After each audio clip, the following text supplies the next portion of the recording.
Good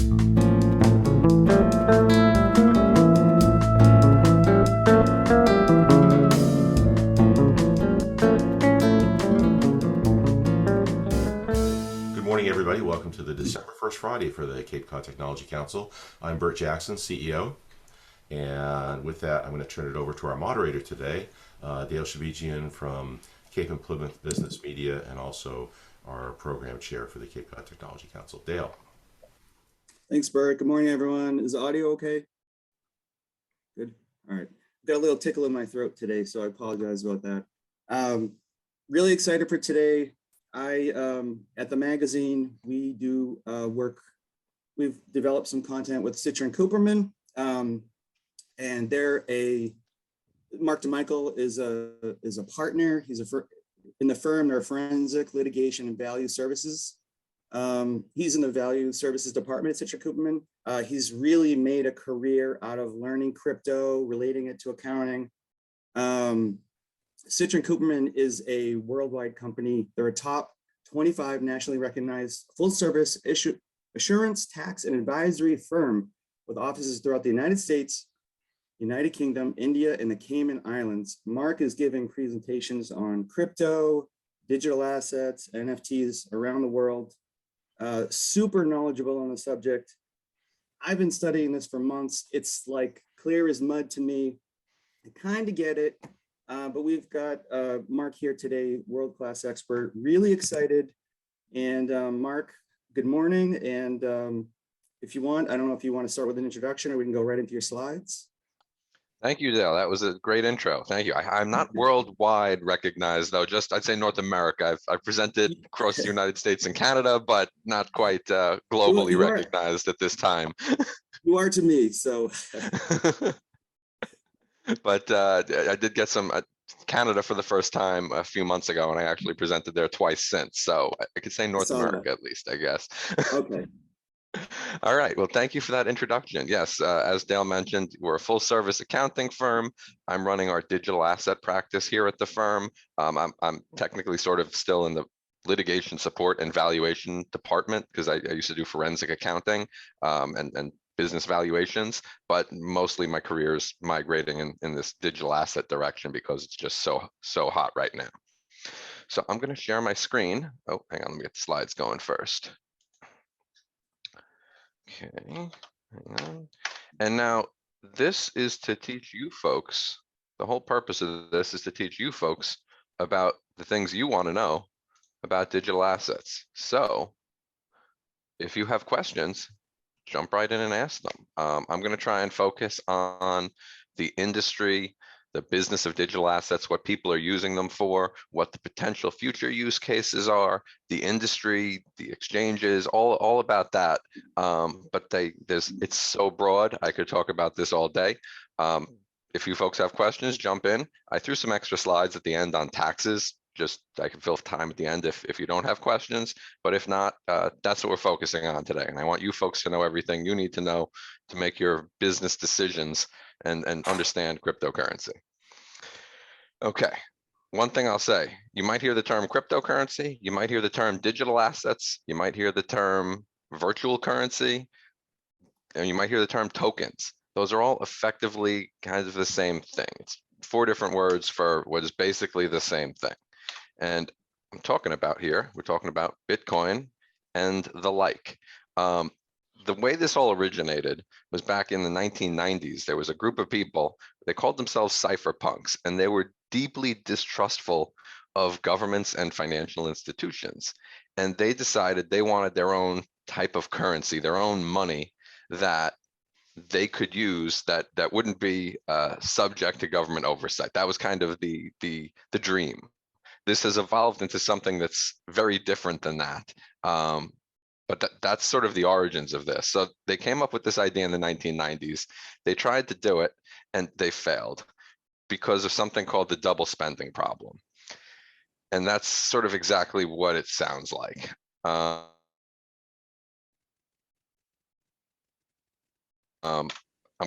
Individuals are trying to cut the banks out of their money. So the banks perform a useful function, however. Like here, the bank has 3 depositors, and we can see how much money, Scott has 5,000, Mary has 2,000, Rosie has 12,000. If Scott tries to write 2 checks for $5,000, the bank will stamp one insufficient funds and they won't pay it. So the monetary system is okay. The problem when they tried to do this with virtual currency and they tried to cut the bank out of the system is they didn't have a good way to prevent that. How do you prevent someone from double spending some asset that they have? And they didn't have a good way to prevent that. So they eventually came up with the concept of using something called a blockchain. And I'm going to show kind of how that works. So we're going to take out the bank's gone. Now we're going to add in a series of miners. Miners are computers around the world that keep their own copy of the blockchain. And you can think of the blockchain as a historical record of transactions. That's all it is. Think of it as like a big long Excel spreadsheet. It has, for Bitcoin, I'm talking Bitcoin now, we'll talk about other stuff later. Bitcoin has a blockchain going back to 2009, and every single transaction on it is publicly available.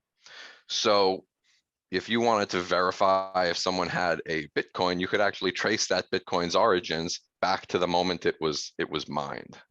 Without getting too complicated, that's the concept. So the double spend problem can effectively be solved through this blockchain concept by basically making the entire transaction record public effectively.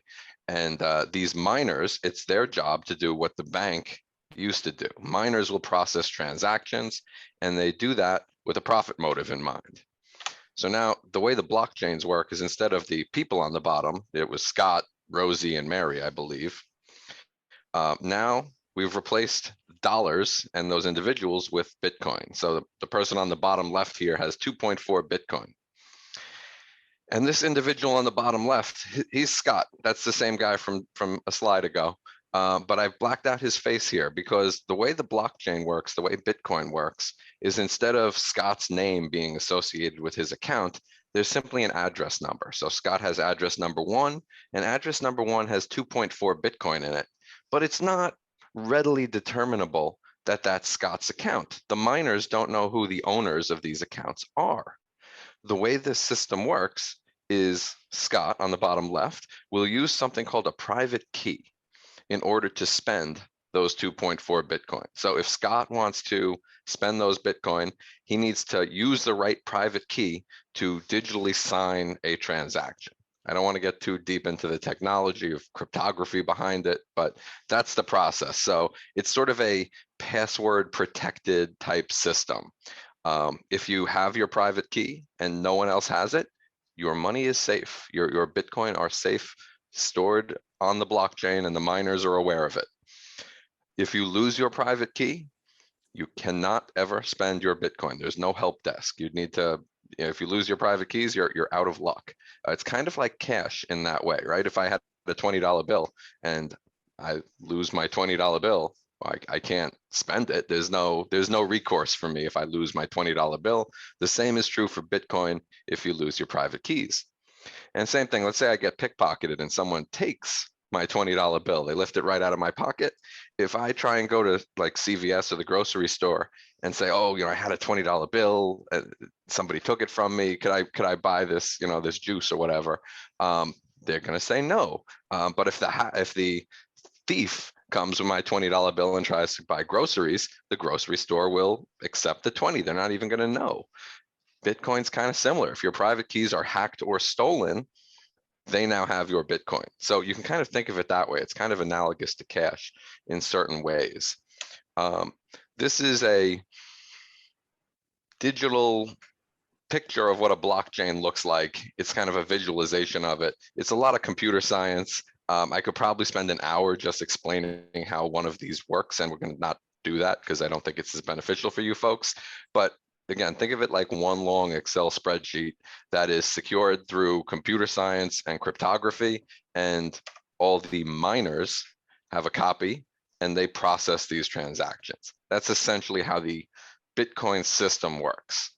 Now, this has evolved to a lot more, but before I get there, I want to talk about wallets.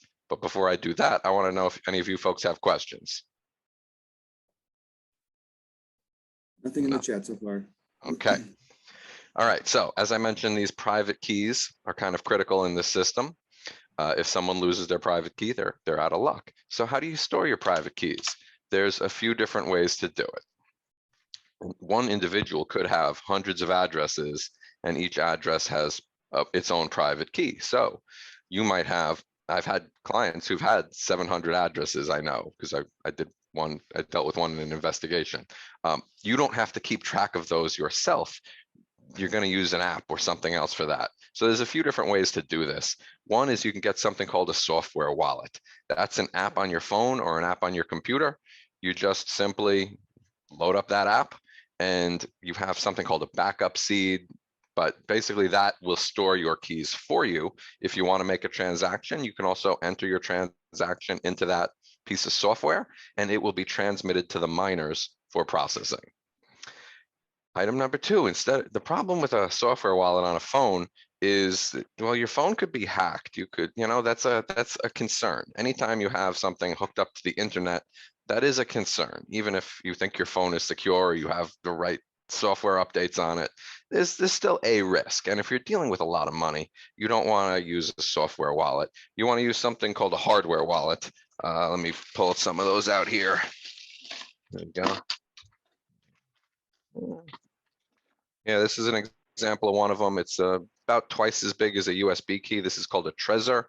This one's a little bigger, but it has a screen on it that's really, it's like a touch screen. So it's a little bit nicer, but it's a little bit bigger. This is a SecuX. These are physical devices that will allow you to interact with the blockchain, and they keep your private keys for you. What's great about them is they're just, this is not Wi-Fi. This is not connected to the internet. So it's perfectly safe from that. A hacker would not be able to get into this unless they physically have the device.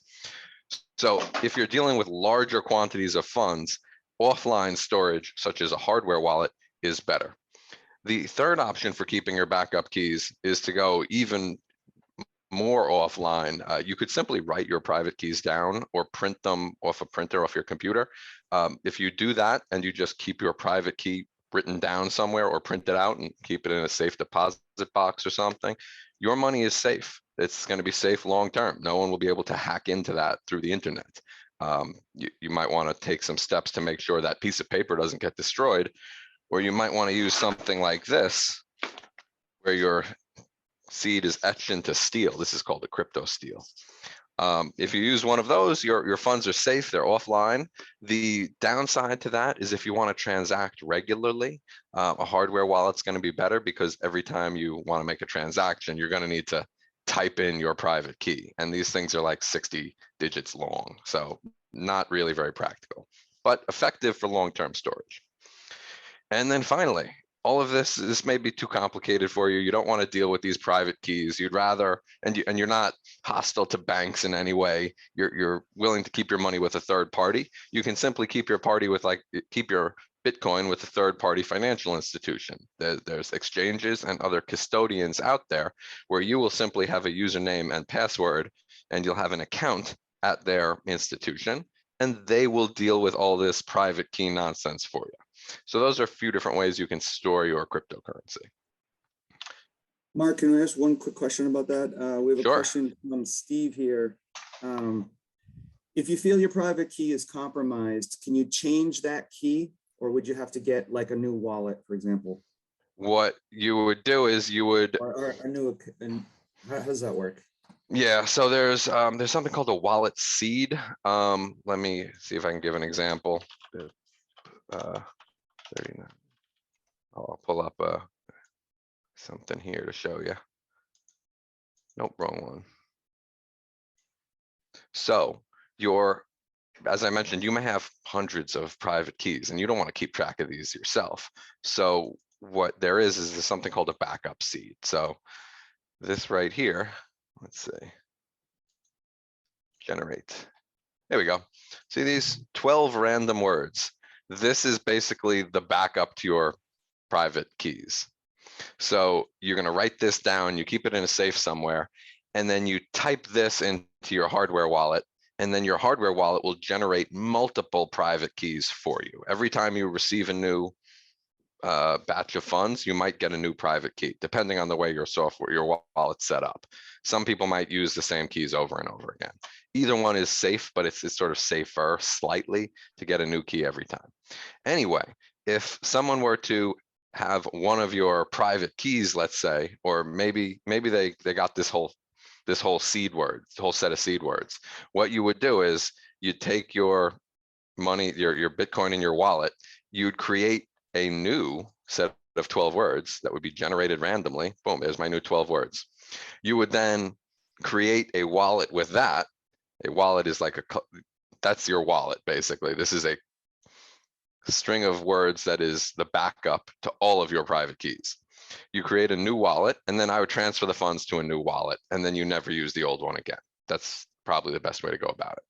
Kind of like, can you compare this to maybe like a debit card? Your debit card has a chip, you've got a pin to access, a pin you use, and then if it gets compromised, you chuck it away and you get a new one.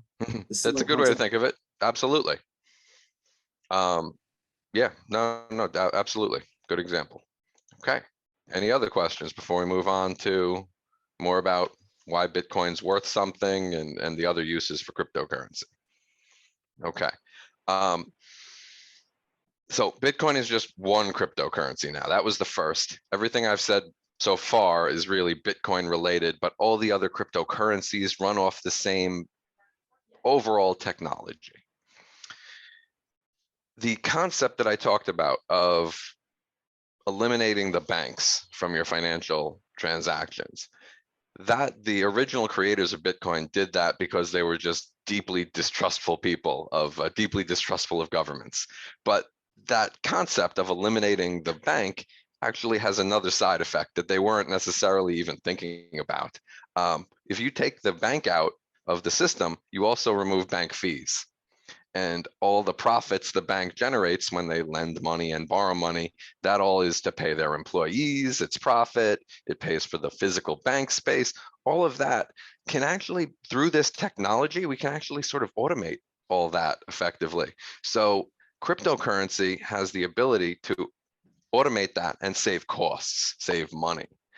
That's huge. And it can actually eliminate a whole bunch of other type services through technology. You can use blockchain in conjunction with bidding on artwork. You can use it for, they call it decentralized finance. That's like eliminating the bank. You can use it to eliminate other middlemen in the process, like in Netflix, for example. What does Netflix do? They take content from content providers and they distribute it to individuals. You don't need a company in the middle there. You can automate that through blockchain technology, and I'm going to talk a little more about that. So the main reason to me that cryptocurrency has value is that it's called smart contracts. It's the ability to automate things we did not have the ability to automate before. That's the third bullet point here: integration into the digital economy. To me, that is the killer app of what Bitcoin and cryptocurrency brings to the world and why it has value. Some other reasons people often cite for why cryptocurrency has value. One is decentralization. So there's no single point of failure. If you put your money in a bank or you give your money to Bernie Madoff, let's say, right? If you don't get your money back, or if that entity you've entrusted your money to turns hostile to you in some way, or they lose your money, that is a risk you're taking when you give your money to a third party. Cryptocurrency allows you to take that risk and keep it yourself, and you store things electronically through a paper wallet, a software wallet, or a hardware wallet. So you're taking away the risk that a third party brings to your financial transactions. That's another reason that's commonly cited. Also, scarcity. Fiat currencies are issued by a government, and those governments have the ability to print more of those currencies if they deem it beneficial to them. So anytime you buy US treasuries, you're lending money to the government, and then they can pay you back in money that they can just print more of. That's a bit concerning to me, just as a concept. With Bitcoin, there's no one printing more Bitcoin. There's a cap, 21 million Bitcoin. That's all there's ever going to be. It's built into the software code. I guess the miners could change the software code in the long term if there was an agreement between the miners. But doesn't seem like that's on the horizon. So there's only 21 million Bitcoin. It's a fixed supply. So a lot of people see Bitcoin as a store of value similar to gold.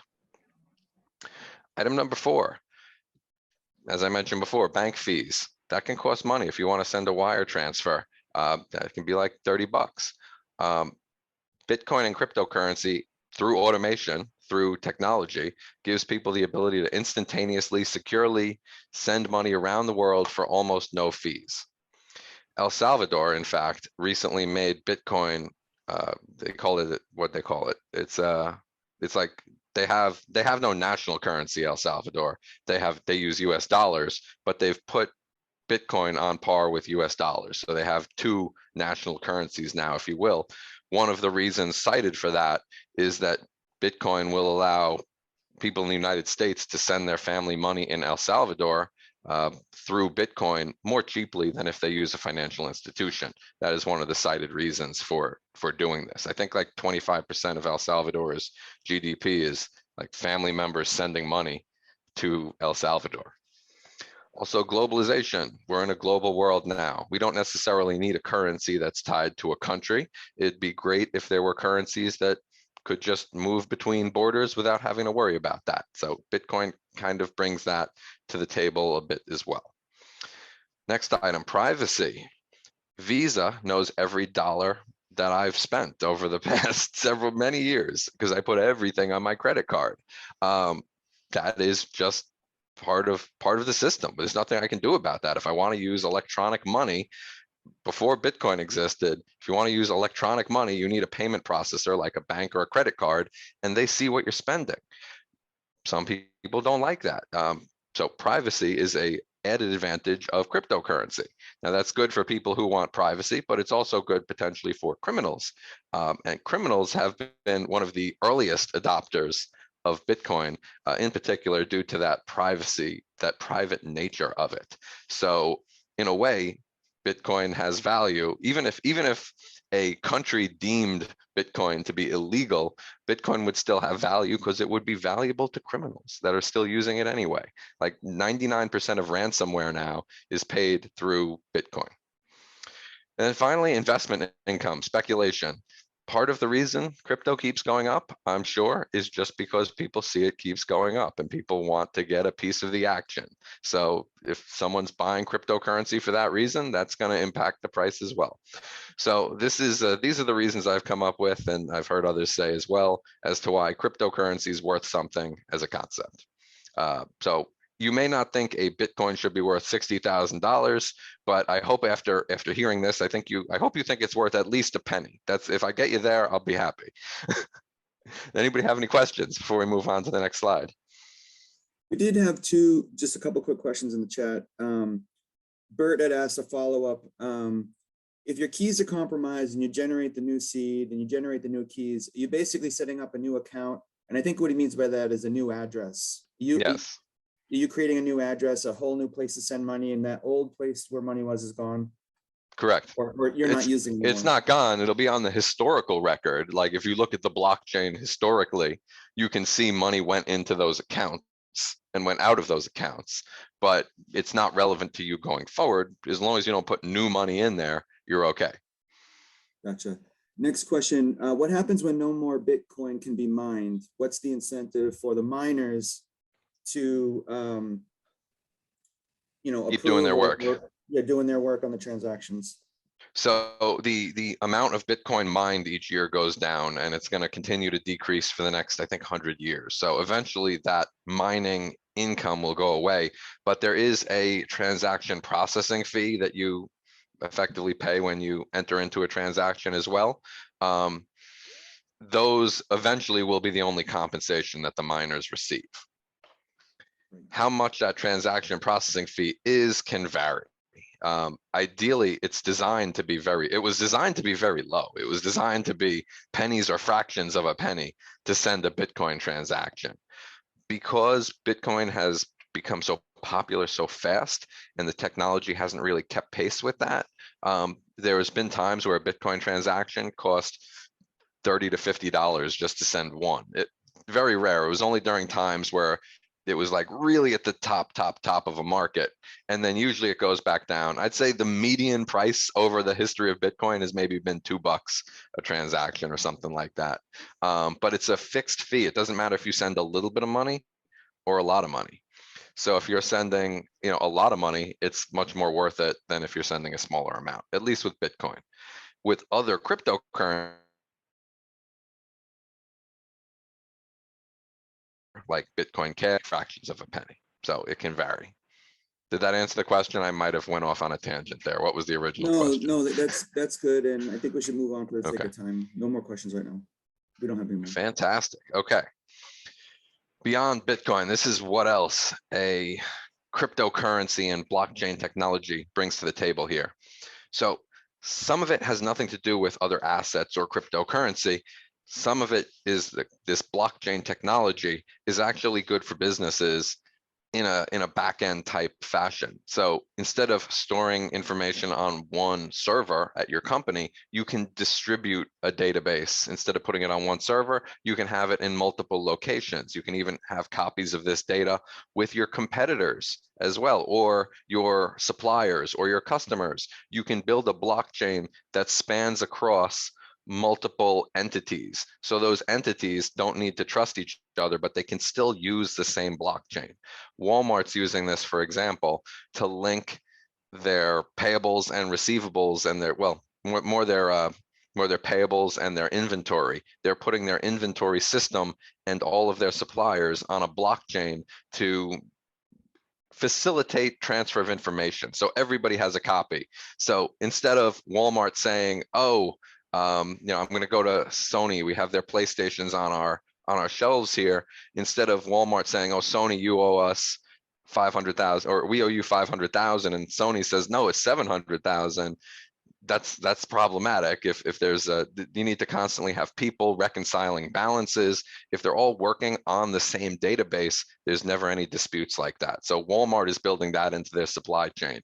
De Beers is doing that as well with their diamond inventory. They're physically putting pictures of diamonds on a blockchain and tracing them through the process to help determine the validity of a particular diamond's heritage. That's going on a blockchain as well. That has nothing to do with Bitcoin. Well, it's using blockchain technology, but it has nothing to do with Bitcoin, or there's no physical asset there. It's simply a database. So blockchain technology is useful in business cases as well. Altcoins. So altcoins are any cryptocurrency besides Bitcoin. There are thousands of them out there. The reason that is, well, Bitcoin's simply a technology. It's software code, and it's publicly available software code. So all anybody needs to do to create their own cryptocurrency is take a copy of that software code, change something, and then, well, now we have a new cryptocurrency. There are 10,000 plus cryptocurrencies out there. I even made one myself during a lunch break. It took about half an hour. It's not hard to do. If you there's like apps to help you do that. Like you use MetaMask on the Ethereum blockchain, and then bam, I have my own cryptocurrency. It was MD money. Those are my initials. I own the entire supply. Other companies are creating their own cryptocurrencies and selling them to customers, or selling them to what they would often call them investors, but they're more like customers from a tax standpoint. I think I go into that more in another slide. Oh, it's actually 2 bullet points later. Smart contracts I talked about. It's the idea of building computer code into these cryptocurrencies. So the second most popular cryptocurrency, Ethereum, that's the second big one after Bitcoin.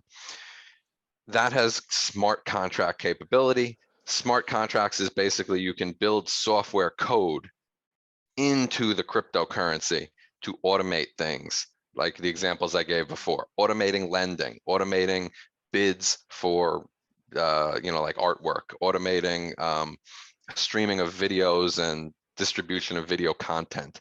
That can all be automated through smart contracts is the term. And that's, as I mentioned, one of the most useful applications of cryptocurrency that is currently being built out and explored.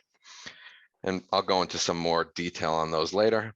Next one's initial coin offerings. That's when a company will create its own cryptocurrency and then sell that to customers.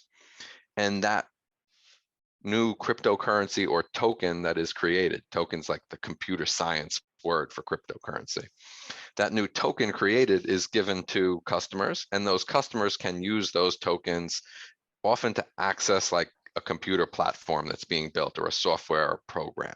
Think like if QuickBooks said, if you want to use QuickBooks, you need to use these tokens. We're selling them now.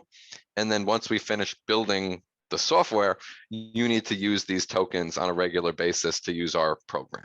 That's kind of the concept of an initial coin offer. And then finally, tokenization of assets. So one Bitcoin is just one Bitcoin. It doesn't mean anything else. But what you could do is create a cryptocurrency where one unit maybe represents one share of stock in your company. In that way, you could control the issuance of new stock units. You could give these stock out or sell them to investors, and then investors could transfer them to other people simply by using their little hardware wallet. They could just make a transfer. So you don't need to deal with a brokerage account. You don't need to deal with the clearinghouse. Again, those things add costs. By tokenizing assets, you can create an ownership record on a blockchain that eliminates a lot of the costs, like a clearinghouse. Non-fungible tokens. A lot of people think these things are a little crazy, and definitely the pricing they've achieved is probably a little crazy. That's definitely safe to say. So these things right here, these are called CryptoPunks. These are digital artwork, effectively. Each one of these, there's 10,000 of them total. These are images of maybe 20 or so of these things. Each one of these is called an NFT. So like I mentioned, one Bitcoin is just one Bitcoin, but one CryptoPunk is ownership over one of these images, effectively. These things are selling, the cheapest ones are selling for about 300 grand. Oh, no, I'm sorry, Ethereum went up. It's about 400 grand now. That's what these things are going for. In a way, they're digital artwork. You could call them digital collectibles. The prices have gone just through the roof. They are priced differently depending on supply and demand, and also the uniqueness of these things. So one that is more unique is generally going to sell for more than what the less unique ones are. So for example, that guy in the top left there, that's an alien. He's got green skin. There are only 11 aliens in the whole collection. Whereas if you look at the one next to it, you see this one has like frizzy red hair. There might be 50 that have frizzy red hair.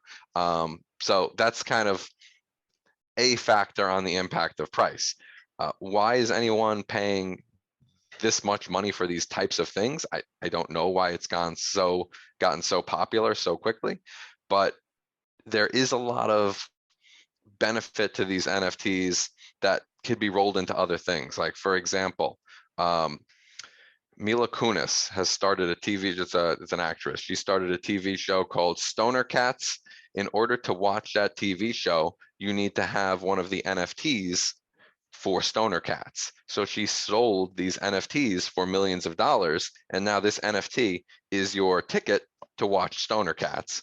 And once you watch it, if you want, you can keep the NFT or you can sell it to someone else. So you can maybe even make a profit off of watching a TV show with these NFTs, or it might just get you the right to watch it. And then maybe no one wants to buy it from you. But as of right now, those things are being resold. Dale, question? Yeah, I heard someone just yesterday mention, I had the same, like, who would pay this money for this? And I guess they compared it to like a rookie baseball card or a Michael Jordan signed shoes, just in a digital format. It's something collectible.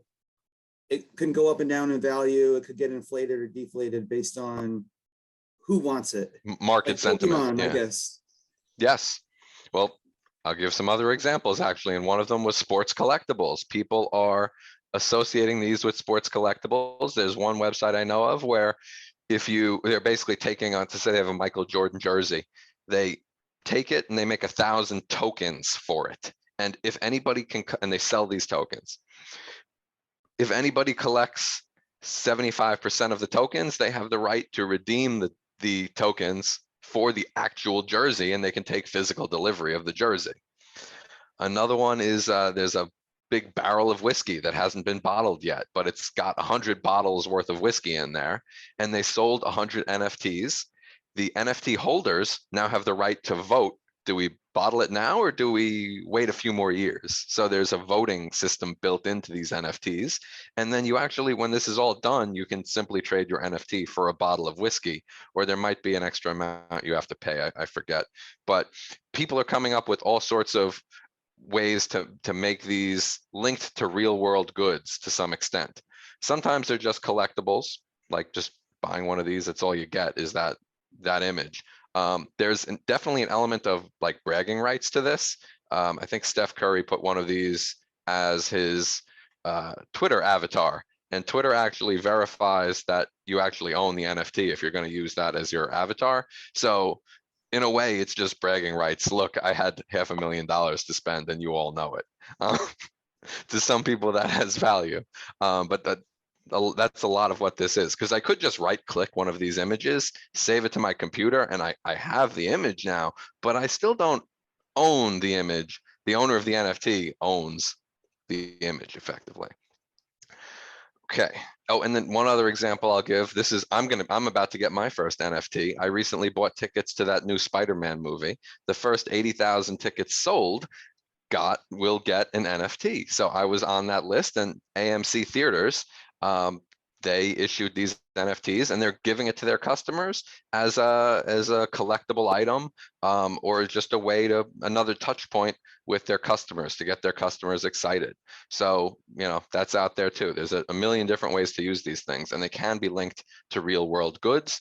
And a lot of artists and entertainment people are using these as another way to connect with their fans effectively. Any more questions about those before I move on?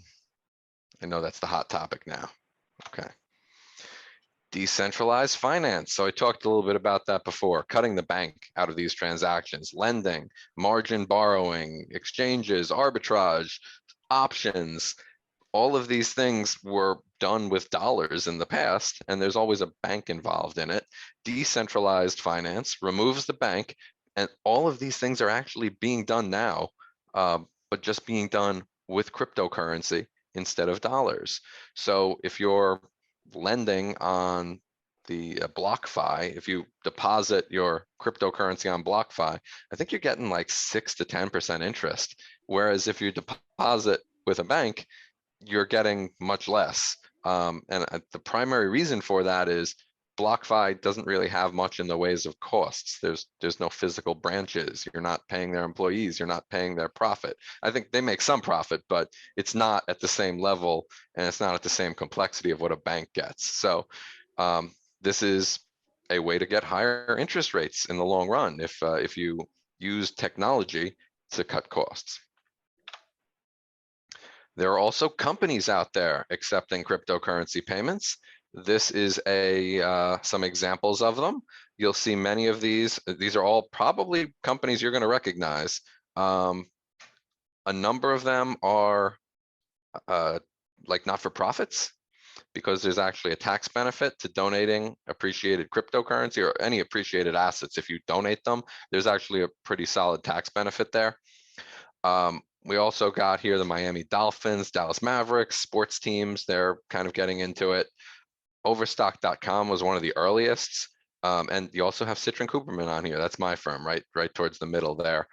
We have a payment processor that gives us dollars, and the client pays in cryptocurrency. We just simply we need to go on a website and send an invoice through BitPay, it's called. But a number of these companies, most of them, in fact, are using payment processors. They're not keeping the wallets themselves, so they don't need to worry about their bookkeeper running off with their cryptocurrency. They have a payment processor. So how are people making money with crypto assets? Well, some people are investing. You buy and hold. Some people do more day trading or algorithmic trading.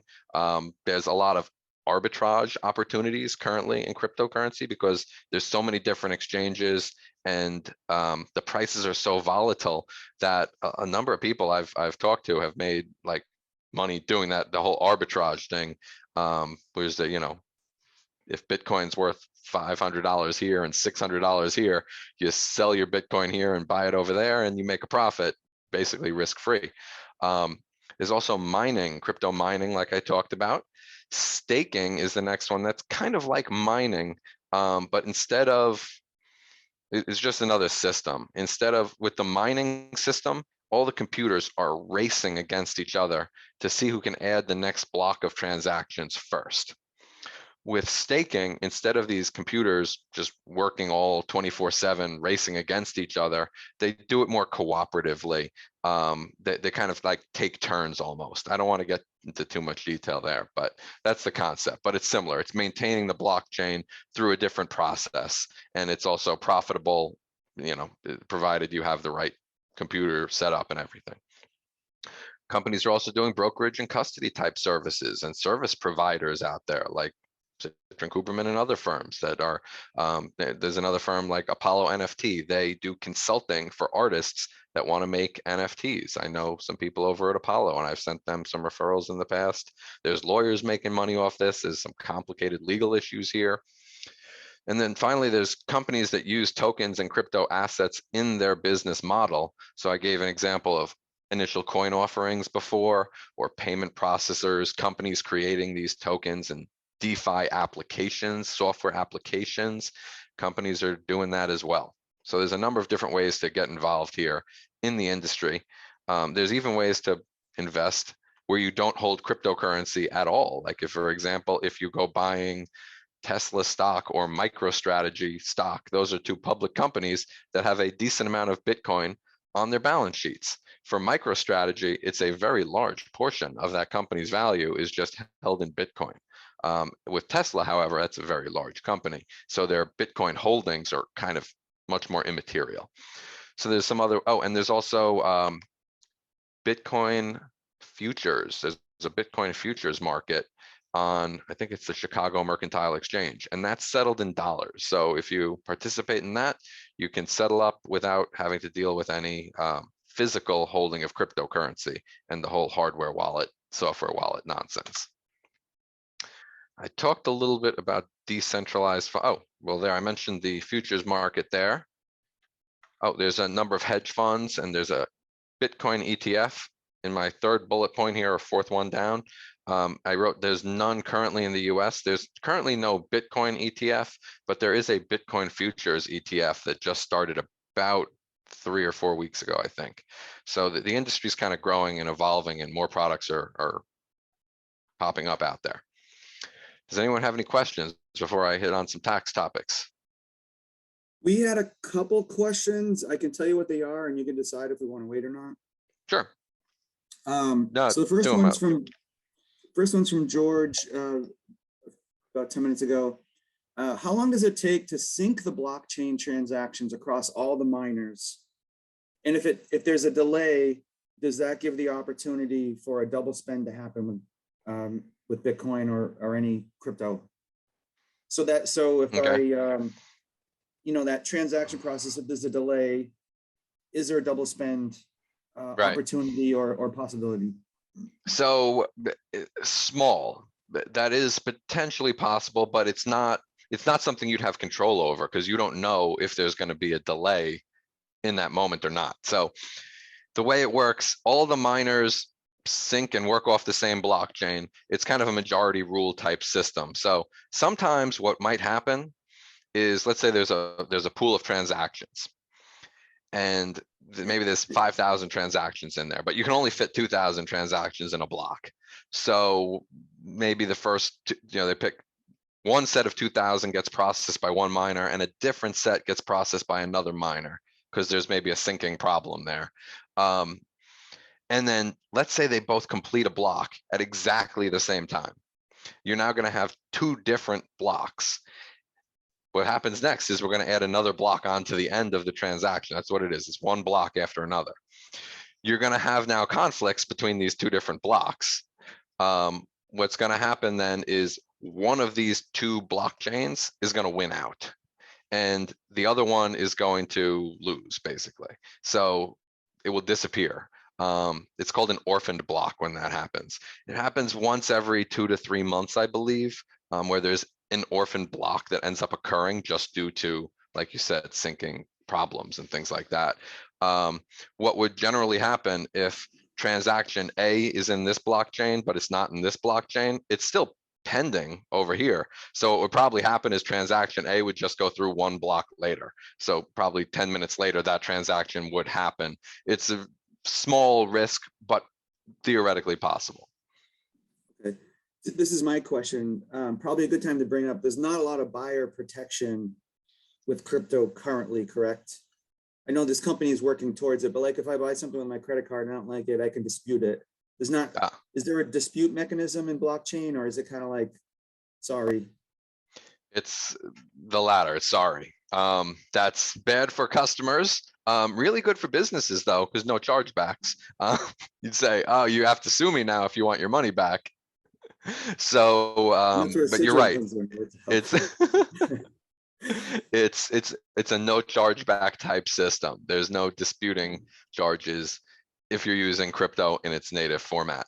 They have things like there's these crypto debit cards. This is a Coinbase debit card. So with this, if I have cryptocurrency on Coinbase, I can spend it with this debit card. This is, I don't know if you see the bottom there, it says Visa right there. With this, I guess I could probably dispute because it's all being processed through Visa and the merchant has a relationship with Visa and the merchant isn't really getting the cryptocurrency there. It's really Visa and Coinbase handle the cryptocurrency and the merchant gets dollars. But you're right, native cryptocurrency, if I was just paying you Bitcoin direct without any kind of payment processor, yeah, I'm out of luck. And once you have the Bitcoin, you got the Bitcoin. Great, thank you. One other question from Brendan asks, can you talk about DAOs? Oh, yes.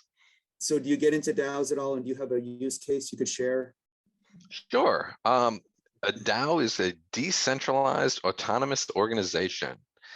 That is, if you think of like a corporation, right? You sell stock to stockholders, and the stockholders vote on how to run the business. Who do we elect as the CEO?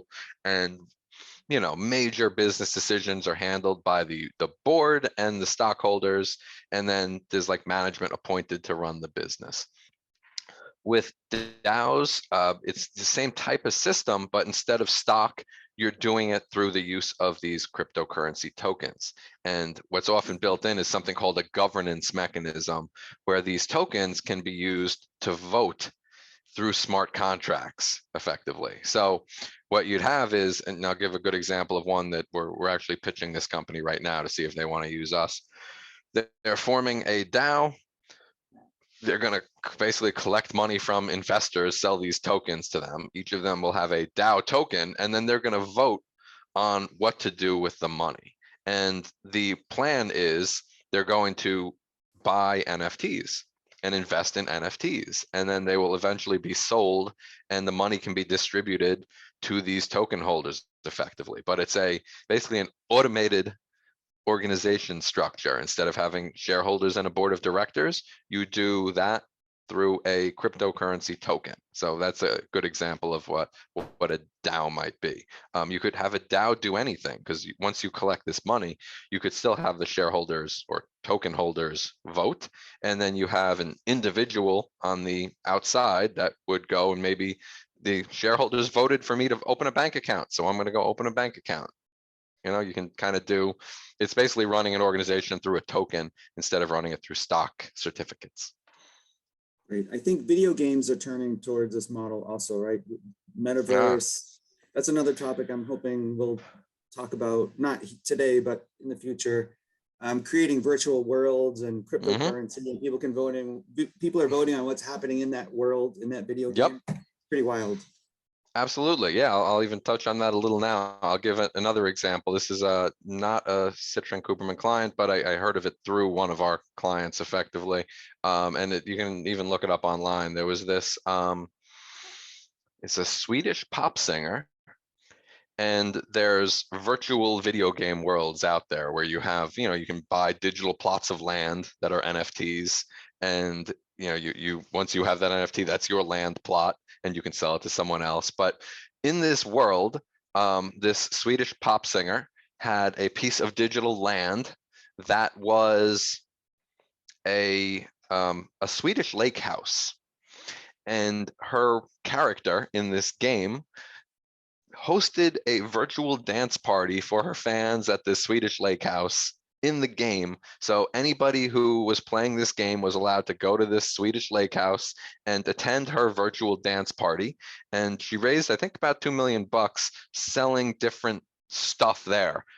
She was selling like memorabilia that was in NFT form. So maybe you have a hat that has her name on it that she sold. They were also selling dance moves for your character. So if your little avatar character just walks around normally, you don't have any special moves, but they had, through computer coding, they built computer code where your little character can bust into a dance move. So they were selling dance moves, they were selling merchandise, and she was physically able to interact with her fans in the metaverse through NFTs and blockchain.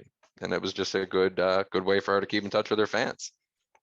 Oh, that's amazing. So we have a few minutes left here. There's no more questions in the chat. If any questions, we'll get them in now, and then we can hit a couple tax slides and then see what happens with the chat. Absolutely. I can explain taxes on this in about 30 seconds if need be. But if you folks have questions, get them to me now. Anybody? I have a question. Sure. Hi, Vic Smith. With regard to the hardware wallet storage of Bitcoin, digital currency, if I lose my hardware wallet, okay, do I lose my, my digital currency? In other words, the currency that I have, is there a way to replace it? Hopefully not. And I'll tell you why. Because remember, I showed you those 12 random words. As long as you have those 12 random words, that's the backup for your hardware wallet. You can simply buy a new hardware wallet, punch those 12 words into it, and that new hardware wallet will basically be able to do everything your old hardware wallet could do. Okay. Second question. With technology, it's very easy for a proliferation of digital currency to occur, and I think that's happening already. Okay.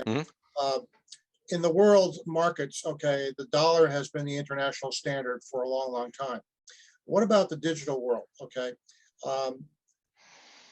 If I buy type A digital currency and someone else has type Z, okay, how do we get together if we want, they want to use Z and I want to use my A, okay? Okay. I forgot to mention, actually, is one of the uses. I talked about DeFi and how you could cut costs and cut out middlemen in financial transactions. Well, that also works with the foreign exchange market.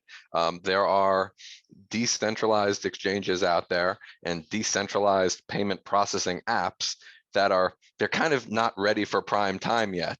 But in the long run, can't hear you. The merchant want to pay Bitcoin, and he may have priced his goods in dollars. Oh, you can't hear me? You broke up there for a minute. You broke up. If you could go back half a click. Sure. Yeah, so foreign exchange, that's already in the process of being built into these applications, these software applications effectively already. So foreign exchange can be kind of handled through software code. Cryptocurrencies like Ripple, that's the business they're in. And applications are being built out around this. So once these apps are kind of more integrated into what we do in the long run, the end game of this might be maybe you want to accept payment in Dogecoin, but I have Ethereum, and you can still price your goods in dollars. This would be crazy if we tried to do this manually and I tried to pay in your store manually like this. But through technology, computers, and automation, you could price your goods in dollars. You want to accept payment in Dogecoin and I want to pay Ethereum. And then with one click, all of that can be handled through software code. That's the end game of this. That's where I see this going in probably a decade or more. But we've always used the same currency when interacting with each other, but we really don't need to when computers are involved. Thank you. There's no more questions right now. If anyone else has a question, love to hear it. My question is, you think we'll be buying cars or buying houses and that will be managed through the blockchain someday soon? Will it get to that level? I think this is going to be, well, you can already buy Lamborghini actually accepts Bitcoin. That might have been on a few slides ago. So you can buy it with cryptocurrency, but like ownership of the car is not managed through the blockchain. I think more and more stuff is going to go in this direction. We've been seeing it, and I think the trend's going to continue. I mean, I hope it does. I'm clearly gearing my career in this direction. So if it doesn't, that's not great for my career. But I think we're going to see more and more of it. To me, it's like, think of like the early days in the internet. Remember when you wanted to use the internet and how hard it was, and you had to sign on to AOL, and then you're somebody in your house picks up the phone, and now you're not online anymore. It was so hard and so difficult to use, and not part of normal life 20 years ago or 30 years ago. But now, as technology has advanced, it's become so seamless and integrated. And I think that's going to happen more and more over the next couple decades with cryptocurrency and digital assets. Awesome. So we're at 9 o'clock. I don't know if you want to do your 30-second tax slide, but I don't see any other questions in the chat here. Basically, everything's taxed. When you buy cryptocurrency, it establishes tax basis. When you sell it, spend it, whatever you do with it next, you're gonna then have to pay tax on the gain or loss. So if I buy a Bitcoin for 50,000, I sell it for 60,000, that delta is taxed. If I'm doing DeFi activity where I'm lending money, that's probably going to be taxed like a loan, even though the IRS hasn't said anything specific. It's really a loan, just using token technology. So it's kind of similar to, it's everything's different because it's cryptocurrency, but it's all the same. It's really a reworking of some old thing that's happening. So everything I talked about, DeFi, that's just loans. NFTs, that's just artwork or collectibles. There's nothing really new about this. So all the old tax rules are still going to apply. That's it. Awesome. Well, again, Mark, DiMichael, Citrin Cooperman, thank you so much. This was a great presentation. There were a couple of requests for contact information, which we have. I think we have it on the website. If not, Bert can, I always defer to Bert. All work lands on Bert. We can get the contact information out to everybody. Thank you again. Great. I don't know if you shared the slides I had sent, but my contact info is the last slide. Okay, great. Perfect. Thank you. Okay, thanks. Mark, thanks so much. This was just fascinating. One of the best primers I've heard on this topic. Thank you all for being here today. Look forward to seeing you next time. Thanks. Bye.